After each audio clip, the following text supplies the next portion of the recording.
And I remember years ago when I started talking about paradigm shifts, and some people were getting it and some people were like, what is this guy talking about? But it was in that shifting in my thinking and correcting of my belief system that I began to see catalytic breakthroughs propelled in my life. And so I know that the mind is like the central station for all of these things happening, and so much in terms of inspiration and motivation just doesn't get to the core of that so that people can experience the breakthroughs and the sustainable change that they want to see in their lives. So let's just jump into this. Empowerment has become such a buzzword, but we see less evidence of lives that truly embody empowerment. I hear so many people talking about empowerment. I see people hashtagging empowerment. When I started in this space, you didn't even really hear anybody mentioning empowerment, but now it's just become a word that like everybody's talking about, but I don't see the evidence. I don't see the embodiment. I don't see the expression of it in our time, and that is because empowerment is not a catchphrase or a buzzword. You know, just like the word authenticity I've talked about on this podcast before has become such a catchphrase. And I hear so many people talk about authenticity, and many of the people that you admire and you think they're just the greatest thing since sliced bread, well, I've had some personal interaction with them, and they're not who they portray to be. They talk about authenticity, but they don't live it. They don't reflect it. They don't embody it. It's not a life constitution or pillar for them. It's just a catchphrase. And so everybody's like, oh, they're so authentic, but you have no clue who they really are. And so we have to get out of just using words for the sake of using words because we think it's what people want to hear or what's going to get us notoriety. But you don't really have brand equity without character. And so many times we're quick to attach our names to phraseologies and slogans and trends, and when we don't personify and embody those principles in our lives. And so that's the proof that there is no authenticity, and it was just something that we did for good branding or marketing. And so empowerment then is a paradigm and the pillar of an authentic and a fulfilling life. You can have all the inspiration in the world, you can have all the motivation in the world, but if you don't live an empowered life, you're never going to really know what it means, and you're never going to know what it means to live fulfilled. The problem that I see in the world today is that we have a generation of people that just want to be told good things, but they don't want to grow. They don't want to develop. They don't really want to reach their full potential, because in order for that to happen, you're going to have to begin to get uncomfortable.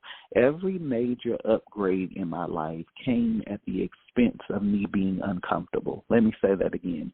Every major life upgrade in my life came at the expense of me being uncomfortable. And so if you're not willing to get uncomfortable, if you're not willing to understand that discomfort is the gateway to new dimensions, then you're going to live your life in this one big state and cycle of frustration, failure, and defeat. And so you have to realize that if it's going to be, you've heard me say this before, it's up to me. It's not magic. I can't just snap my fingers and magically my life changes. Like, there's literally a work that I have to engage and be willing to do to get my life from where I am to where I want to be. And I think that's the difference between the message of empowerment and just an inspirational message and this positive thinking, because we live in an era now where this positivity thinking and, positive vibes, positive energy has just taken hold of people, and it has kind of gotten them into a state of being numb or anesthetized because it kind of tells people that there's no work involved, that if we just think positive and think good thoughts and think good things, that we're going to just see things happen in our lives. And I know that that's not a real reality, because it's more to it than just thinking positive thoughts and feeling goosebumps or feeling warm and fuzzy on the inside. Like, there is literal steps and tools and work and growth and development that has to happen to get to the life that you desire. And so, therefore, empowerment is not a message simply to be explained. Now, let me say this. One of the challenges that I have with the whole coaching space and the success mentorship like space today is that we have people explaining things to us that have no experience in that area. They took a course, they got a certification, but they have no real results that give them any type of legitimacy or credentialing or licensing or authorization to really do what they're doing. And so when we try to teach people things that we don't really have any experience or working knowledge of, I mean, it sounds like good information, but the problem I have is that you can also often hear the disconnect because they simply have the education, but they don't have the experiential piece that is so vitally important. And so this is not a message that is simply to be explained. Empowerment is a message that must be embodied. In other words, this is a message that you have to become. I believe that if you want to be who you were born to be, you don't get there without becoming. And I think that the problem that we have in the world, a lot of people try to call it imposter syndrome or insecurity. What it really is that we have a generation that is struggling from an identity crisis. They don't know who they are, and they don't know why they're here. And so you cannot show up in the world as the best, greatest version of yourself if you don't even know who you are. And so we have people standing on platforms, getting standing ovations, great oratory skills. They know how to speak well and move audiences, but they don't know how to live it. They don't have no clue who they are. They have just practiced their craft. They have practiced at their speech, and they're good at their gift, but they don't embody these things in their lives. And that is why so many people are not seeing the breakthroughs and the results that they want to see, because it's not just about practicing and putting on a performance. It is about embodying these characteristics and principles into your life. One thing you're going to get from me all the time is I want you to show up as the truest, greatest, most honest version of yourself. I don't want you to do like I've seen so many do.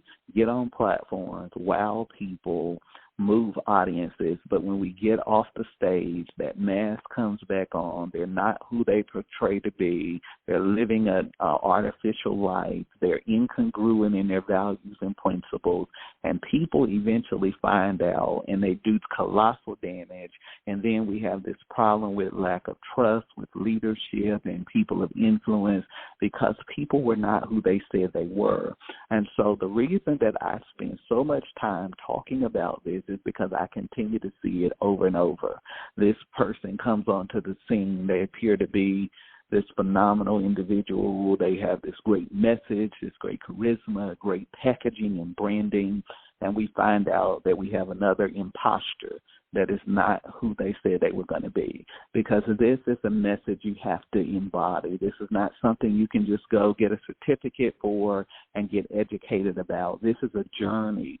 You have to be willing to go to a place within yourself to discover who you truly are. And so many people don't want to do the work. They want a shortcut, they want a quick route, but they're not willing to invest the time and energy to grow and to develop so they can become the greatest expression, of who they were created to be. And so I believe that's why this podcast, all of the books I've written, all of the things that we're working on globally are so important, because I want you to show up healed, whole, powerful, and showing the world your significance and making the contribution that you were put on this planet to make. And so empowerment is powerful because it is a message that challenges us not to settle for the circumstances in our lives, but to shift the circumstances in our lives. Let me say that again. Empowerment is powerful because it is a message that challenges us not to settle for the circumstances in our lives, but to shift the circumstances of our lives.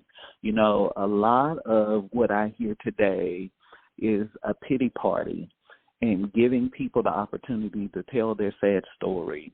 and to continue to live in prison to the same cycles of dysfunction and defeat that has defined them all of their lives. We're not really empowering people to come